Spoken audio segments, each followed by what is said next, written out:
First thing you notice about the new building is that all the ceilings are, I want to say 30 feet, maybe they're more than that. It's bigger, roomier, more versatile. Our flow makes more sense. It's amazing how much more we're working at the business rather than just in the business.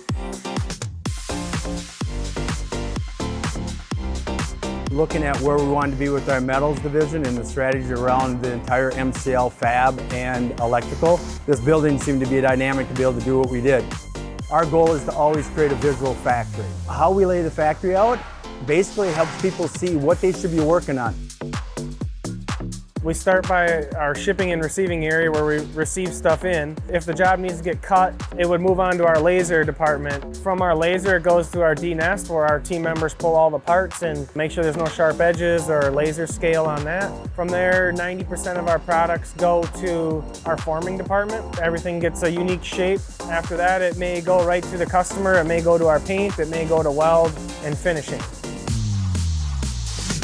If it's something brand new to us, that'll go through our pre-production area where team members in that pre-production area will understand the build, work through it, and understand what work center it best fits and team members that would be able to build that. Having the pre-production team and the quality teams kind of merged or very nearby, it'll be a lot easier for us as parts move through different segments of their bill of operations for us to get our checks in.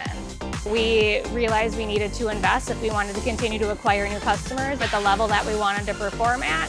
So we have now invested in this 3D scanner. It will give us reports that we couldn't do before. For example, GD&T tolerancing was something that a lot of our customers had asked us to validate for them before, and we simply didn't have that capacity. It will allow us to do anything from very fine detail up to very, very, very large parts. I think the major selling points for this building are the heavier pieces of equipment, the larger work.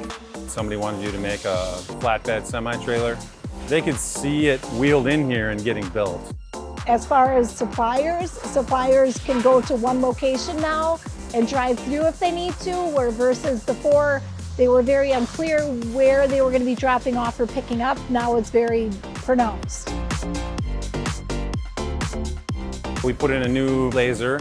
A lot of the customers will come to us with an idea, or maybe they built a prototype, but it's really not manufacturable.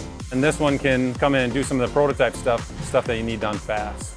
It doesn't impact production or flow. We used to have to go, okay, well, how do we stop production and make this, then get production going up again? Now we don't have to do that.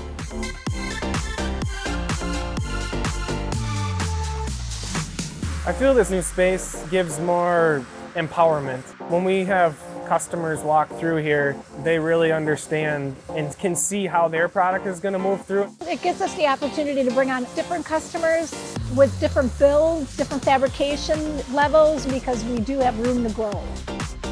Whether we double down on fabrication and expanding those capabilities, we end up with 4 more lasers, or who knows, maybe we'll end up expanding on the machining end. There's a lot of companies can talk about strategy but don't have the people, or a lot of times you can have a company with great people but not strategy. I can truly say we have both, and that both is what's going to be different for our customers.